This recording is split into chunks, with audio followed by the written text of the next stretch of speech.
Hey friends, welcome back to Notes to My Nervous System, a podcast about understanding your nervous system so you can move through hard moments with a little more calm and a lot less self-blame. I'm Erin, a mom, therapist, and creator of the Mind Circuit app. It's a simple nervous system friendly tool for moments when your body needs support before your brain can catch up.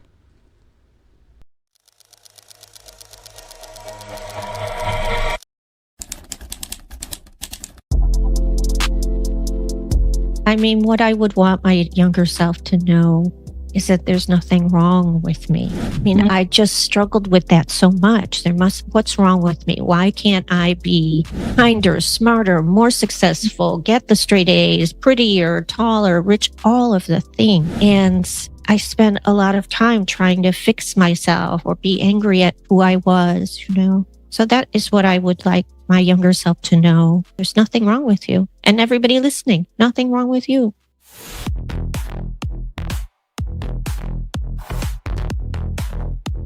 Welcome to Notes to My Nervous System.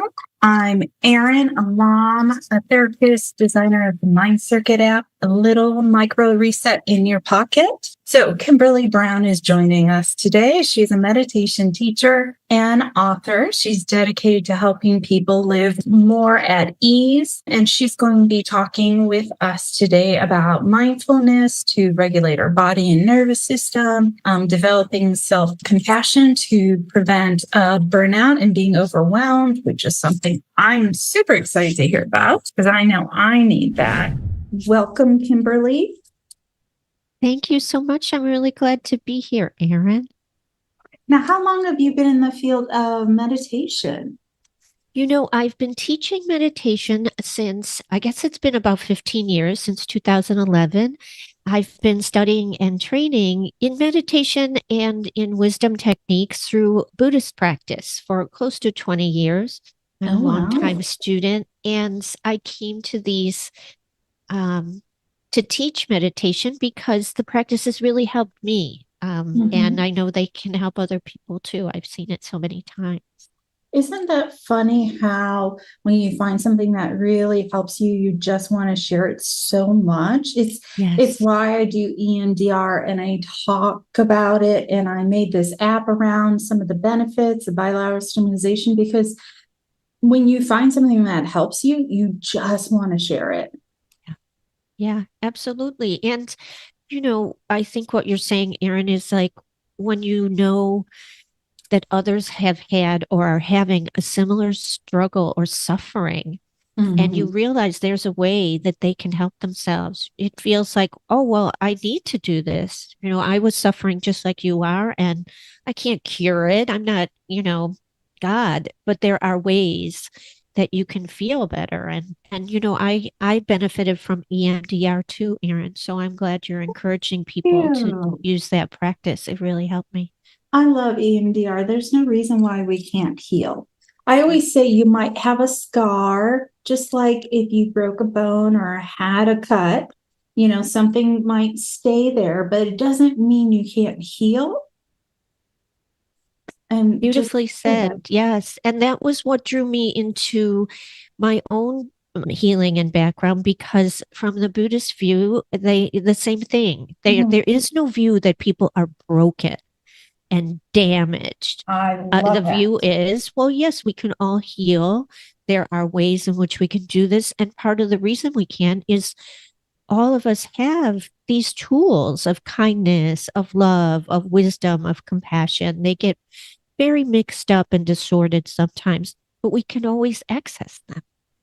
Now, how do you help people learn that self-compassion? Because I know as a therapist, and even personally, sometimes, you'll push against the self-compassion because you're worried you're going to have an inflated ego, or that you're not thinking of others enough, especially if you're a mom these days. You very much are given that message that if you take time for yourself, you're selfish, right?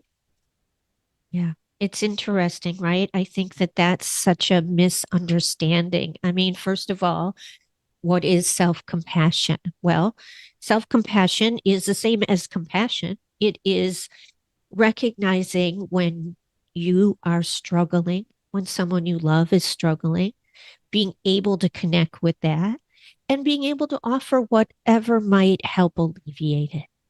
So it's kind of a turning towards difficulty. As a mom, you understand that. Your child stubs their toe and you kind of feel it and you go over there and you give them a hug. And it's, taking that same orientation to yourself. And why we should do it? Well, first of all, for practical reasons, you touched on it, burnout. You cannot keep giving and giving. You're going to burn out and then you won't be able to take care of anyone, least of all yourself. So that's one. And two, there's a sense of putting others in front of ourselves. And like you said, there's a sense, this very quiet, oh, you're selfish if you don't. And yet we all deserve this sort of kindness and friendliness toward everyone. You don't have to do something special. I don't have to be a good mom to allow myself to take care of myself better. I don't have to, be perfect. But So there you don't is a have to sense. earn it. Yes, that's exactly it, Erin. I think that goes around a lot, that we feel like we have to earn it. And then there's resentment when we don't get it from other people. It gets very mixed up. It's hard. It's hard to make that switch. And it's hard for me. Try and take my own advice because, well, I try not to be too much of a hypocrite. I'm sure my children would disagree, but I try not to be with my clients at least. And it is hard to take that and switch it on yourself and ask yourself, how are you? Do you need a break? Right? Yeah. Yeah. And, from my tradition, part of the way you do it is through practice.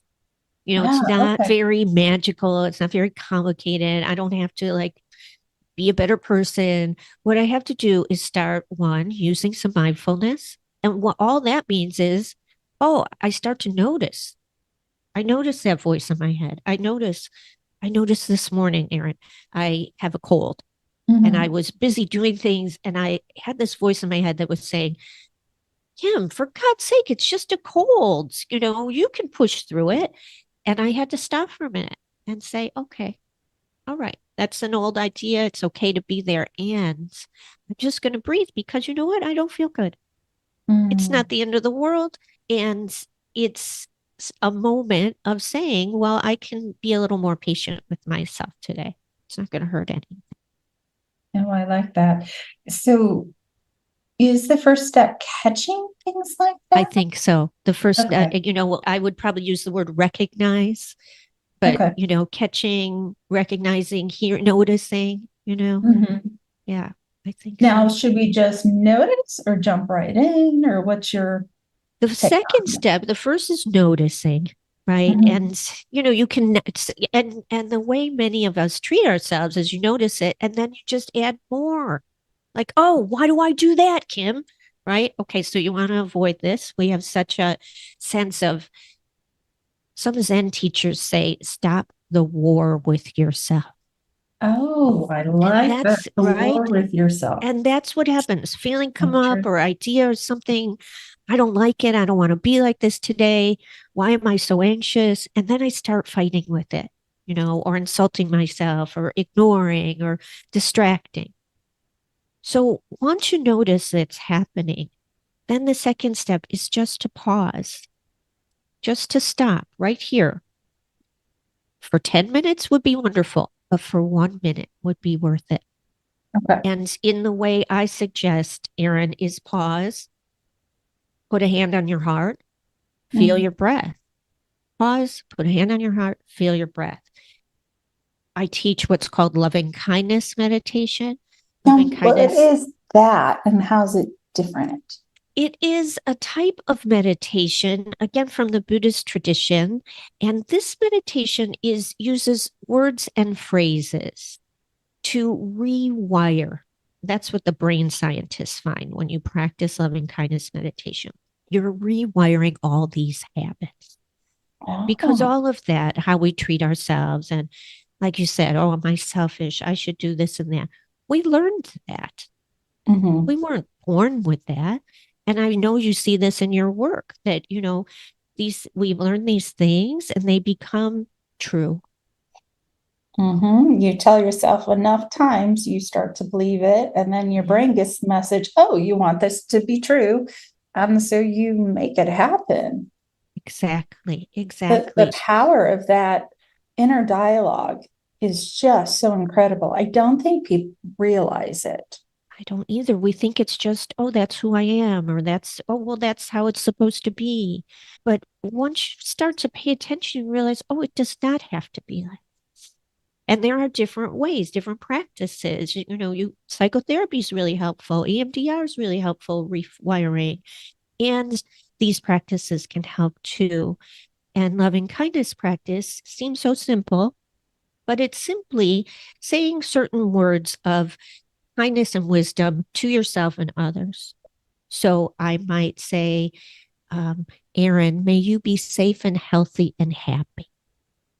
And I might say, Kim, may I be safe and happy and healthy. And that's it. Just this sort of wish for those conditions to exist. And this is it starts to create new grooves.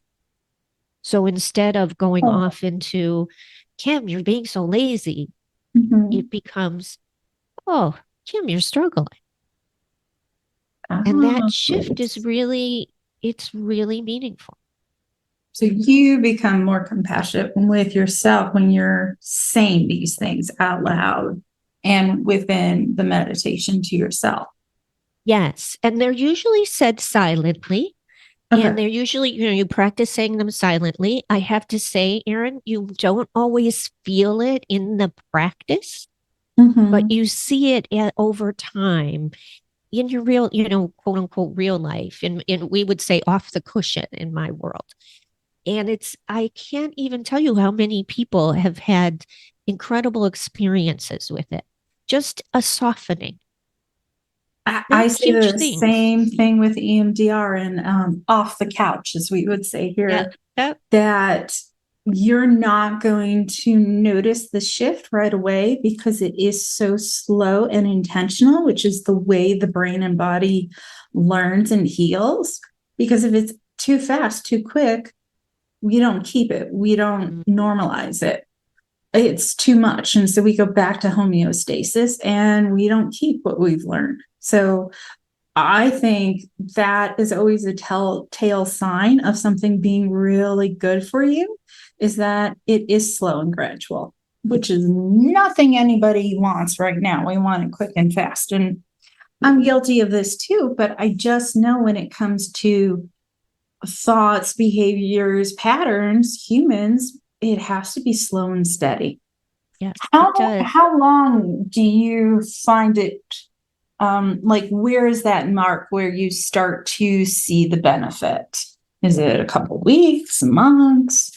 It depends on the person. It's interesting because I'm working with a woman right now who's in the midst of a difficult divorce, and she started practicing this. And within 2 weeks, she said to me, "Kim, I just feel so much less hard on myself." Hmm. Brain scientists, they've been doing so much research on meditation these last 20 years, and they find with loving kindness practice, if you practice it daily for a minimum of 12 minutes a day. In about 12 weeks, they see less self critical voice, more pro social behavior, and a more sense of steadiness, of a steady mindedness. So, I always recommend to people, just do it every day and see how it unfolds. I also think, Aaron, that like you're saying, people, we all want it like right now, we're going to grab it. But the process is also the outcome in some of these healing paths. So a process of offering yourself kindness, of being patient with yourself, of putting effort into your own healing, all of that is an outcome of patience and love for yourself. and putting effort into your healing. That's an important way to like reframe that it is that daily practice, just like drinking water or getting enough sleep. If you really want to see a difference, it does have to be daily and it does have to go for a while. So it would make sense that this wouldn't be any different. Yeah, absolutely. I'm one of those people, especially being ADHD, who find it difficult to meditate. Now, I have found that I can sit quietly and like listen for birds to get out of my head. So if I listen for birds, I can have a minute or two of not being in my thoughts. Other than that, I struggle. Do you have suggestions, tips, strategies? Because 12 minutes, I don't know if I could go that long. Yeah.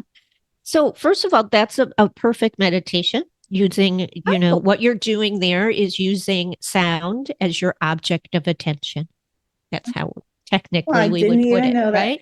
So I just thought I was being in my body, being mindful, and I didn't recognize it as true meditation. That's cool. It absolutely is, and that's a good point. True meditation, quote unquote, is your body and mind can't be separated. So using your senses, whether it's hearing or your breath or the feeling of your feet on the floor, you could notice light entering your eyes, but all of that, we're embodied beings. And so coming back to that, really, I use the word real. I feel real, when I meditate and I use my senses in this practical way, and I'm sure a lot of your listeners are saying, I can't meditate, or it's really hard for me. And it is. It's a new thing, And I have a teacher named Sharon Salzberg. She's a really well-known meditation teacher, and people say that to her, all the time. And she says, well, if you wanted to learn to play the piano, you would know you were not going to sit down and be a virtuoso in one lesson. True. It would just, it's going to take some time. It's going to take some practice. And the same with meditation. And so, and a big part, the Tibetans have a word for meditation called gom. And what it means is familiarity. So part of this process of meditating is becoming comfortable and familiar with what's here. We're so used to, getting up, doing busy, that at first it seems strange. Like you said, I'm going to sit here and listen to the birds, but then I got to get up, right? And so the practice is to start to, maybe add a minute a day, Okay. And also there are different practices. You can use, that's a wonderful one, using sound. You can use breath. You can use loving kindness meditation, which is simply repeating these phrases. Thinking of your daughter and be able to do that one, which I did not know was a meditation. Yeah. I didn't realize that I could say things in my head and that would be a meditation. Yes, it's very similar to, the yogic tradition have mantras. It's very similar to that idea. I mentioned if you're doing sound, well, that's your object of meditation. And if you're doing loving kindness, well, your object are these words and this connection with someone. So you might imagine your daughter and saying to her, may you be safe and happy. May you be healthy. Like that. And each time your mind goes off to, I have to make dinner, I got to do this. You close your eyes, you slowly come back, connect with your daughter. May you be safe and happy. May you be healthy. And just slowly repeating those. And then you give them to yourself. May I be safe and happy. May I be healthy. And so slowly, you're developing a real deep concentration, as well as a connection to these qualities that you already have: compassion, kindness, wisdom, joy. Oh, I love that. I've never really delved deep into meditation. I know it's a practice that has been around forever. I just didn't think it was for me because being someone who fidgets, I just assumed I wouldn't be able to. And I only started doing the listening to birds because I was so much in the car rider line waiting for my kids at school, sitting there with time on my hand, that I was trying to figure out different ways to use that time for myself. And so I would try and get into my senses. What are some ways to help women in particular? Because I'm a woman, so that's just where my brain goes. And moms, because I'm a mom, that's where my brain goes, to take a few minutes. Yeah. Like, is there a way to integrate it, or I don't know, give people permission almost? That's what it is. And it's giving yourself permission. And That's I hard. think it's really hard. And the first thing I say to people is you don't have to meditate at all. The first, very, very first step is to set aside 5 minutes each day where you are undisturbed and without devices. And that might seem crazy, but most of us, from the time we wake up to the time we go to bed, we are interacting, doing, or we're on the internet or watching a movie. Mm-hmm. So the first step, anybody listening out there, go sit at your kitchen table for 5 minutes, set a timer. Feel your breath, maybe repeat those phrases, or just be. But don't talk to anybody and don't grab your device.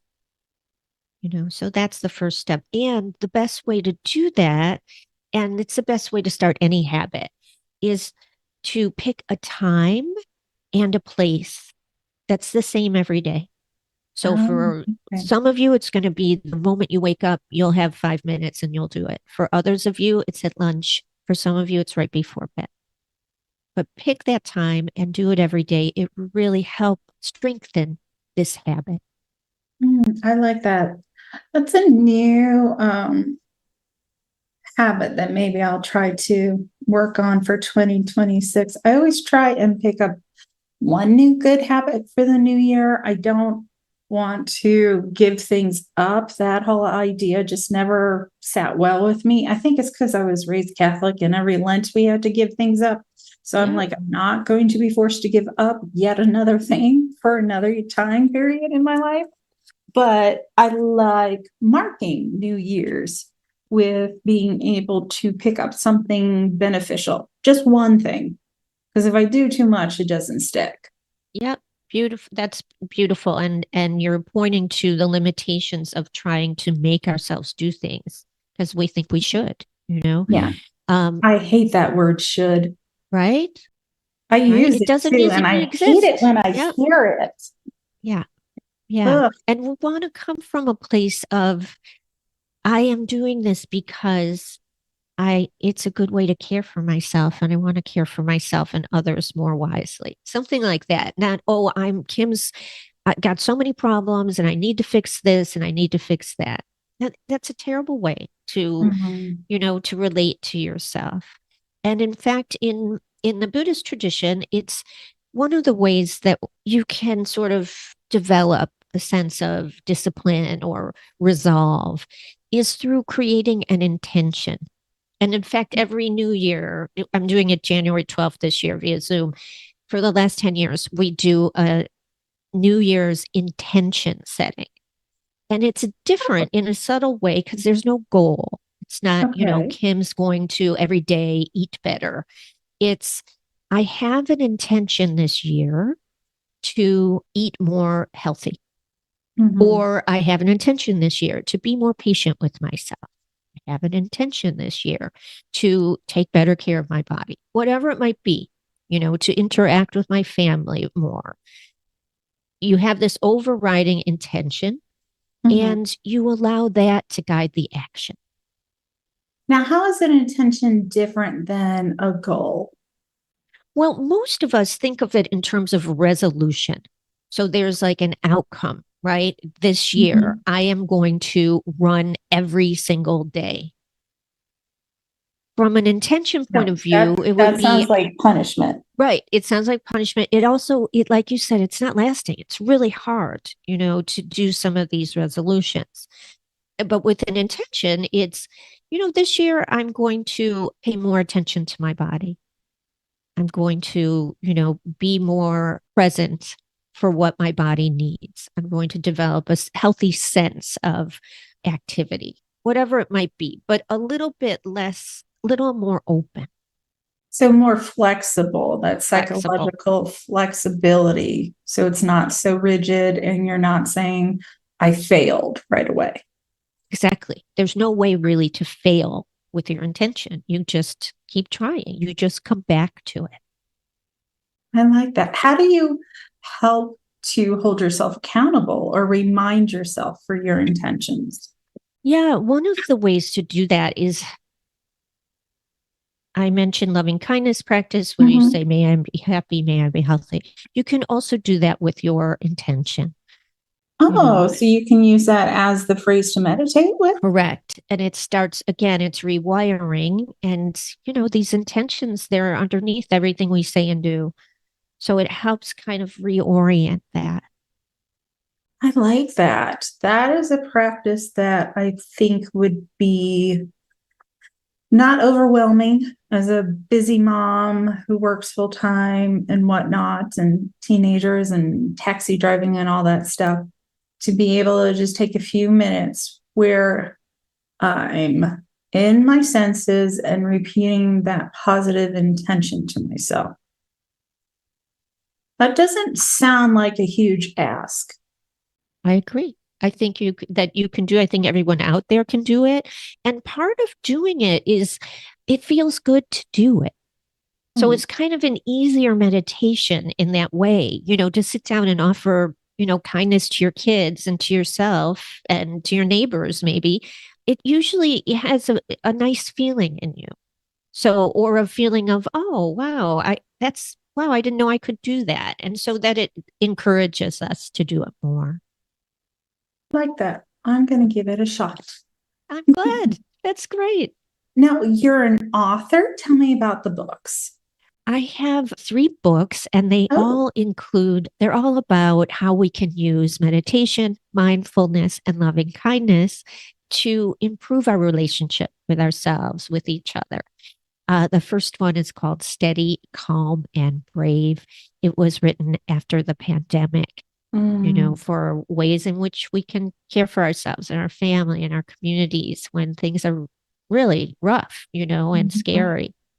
And then after the loss of my mom died, and I wrote Navigating Grief and Loss with a lot of practices for that, not just the death of people you love, but job loss or divorce. Those are rough things. And I also have to say, Erin, I didn't have a great relationship with my mom. She was a lifelong alcoholic.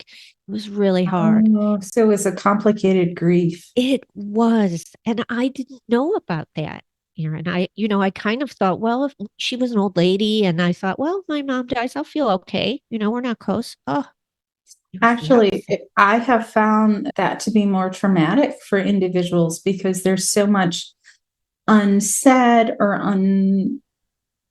not discussed, or not feeling that you had the opportunity to be seen or heard, or so it's all unresolved, and all those yearnings to have that relationship, they're definitely over. It's really rough. Yeah.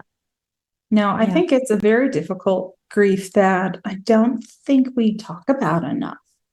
No, neither. Thank you for sharing that. Oh, you're welcome. Yeah, it is something we don't share enough. And we also don't share. There's a lot of things around the death of family members and things that they aren't so picture perfect. Yeah. We expect like the family's going to gather around. It's all going to be so great. Well, I don't know if your brother's always been a nutty guy, he's going to get nuttier because that's really stressful.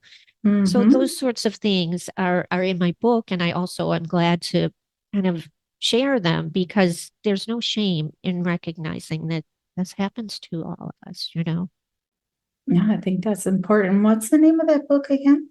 It's called Navigating Grief and Loss.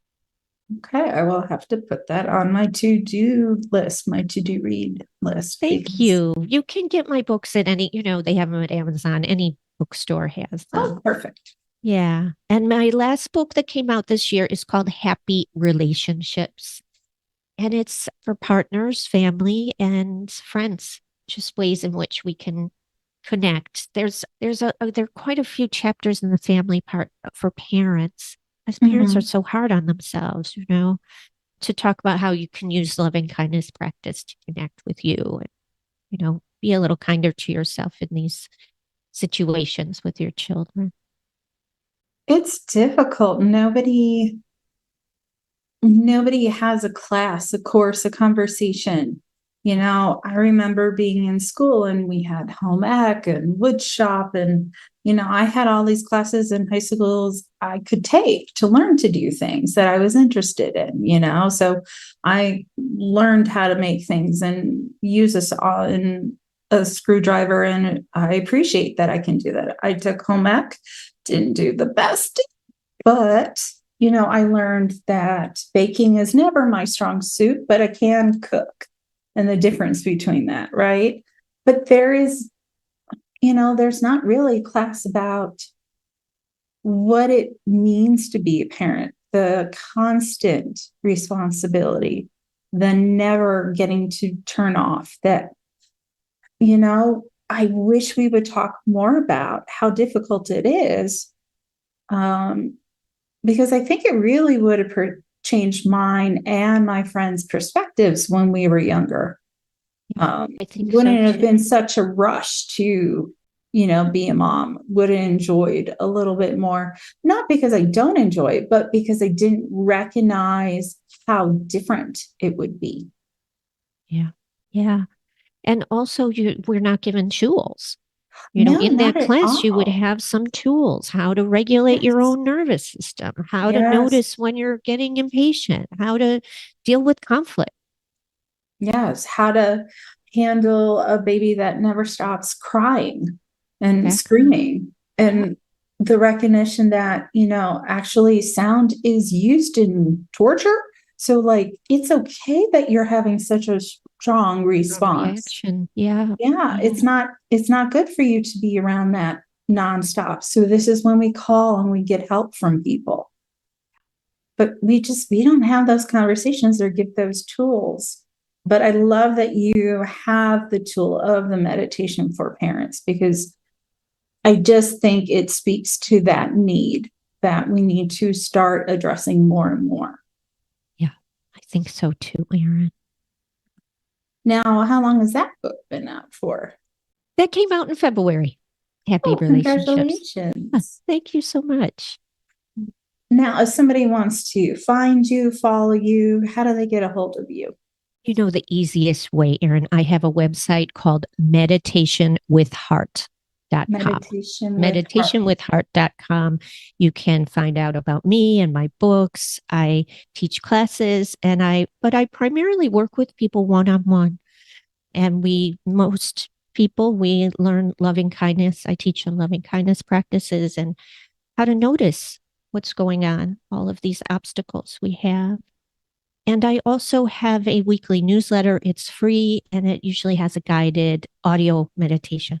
So your Oh, listeners are that's very welcome to join lovely. and Oh, I will start put a practicing. link in our notes below, because audio meditation, I don't know about others, but it always helps me because it stops my brain from wandering. Yeah, that's it. That's it. Awesome. Now, I always put people on the spot at the end because I think it's the therapist in me. I'm always asking questions. What would you tell your younger self, or advice to give your younger self, or a recommendation, if you could tell your younger self something that would make life easier? Yeah, absolutely. I mean, what I would want my younger self to know is that there's nothing wrong with me. I mean, I just struggled with that so much. What's wrong with me? Why can't I be kinder, smarter, more successful, get the straight A's, prettier, taller, rich, all of the thing. And I spent a lot of time trying to fix myself or be angry at who I was. So that is what I would like my younger self to know. There's nothing wrong with you. And everybody listening, nothing wrong with you. That's powerful. I hope all my listeners really take that to heart. I know I'm going to reinforce that today. I always tell people when they come to me for therapy that there's nothing to fix. They're not broken. We just need to figure out what is it that we have to heal from so we stop repeating these negative patterns. But very much, there is nothing wrong with you. It's really, I think it's great wisdom to share that, Erin. I'm glad you're doing that kind of work. And I hope that our Oh. message is heard by, others. I hope your message definitely gets out there, especially to the parents. I think that's very important. Thank you for taking time today. I really do appreciate it. You're welcome. It was such a pleasure meeting you, Erin. Thank you. Good. Thank you. And thank you to my listeners for tuning in to Notes to My Nervous System. If this spoke to you, please leave a review. If it's a negative one, keep it to yourself. I don't need to read that. Share this with a friend who could use a little positivity. And as always, please be kind to your wiring.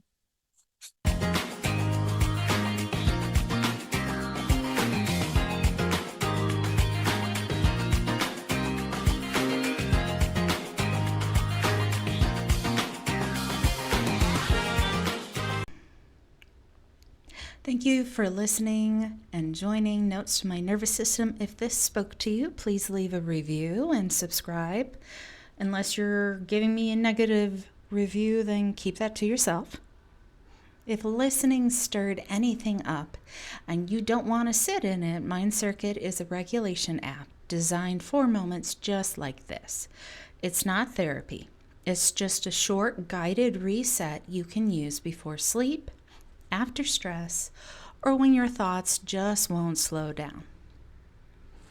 But in the meantime, if it feels okay, let's do a quick little reset. Take a deep breath and let your eyes gently track left, right, left, right. You don't need to change your breath. Just let it happen.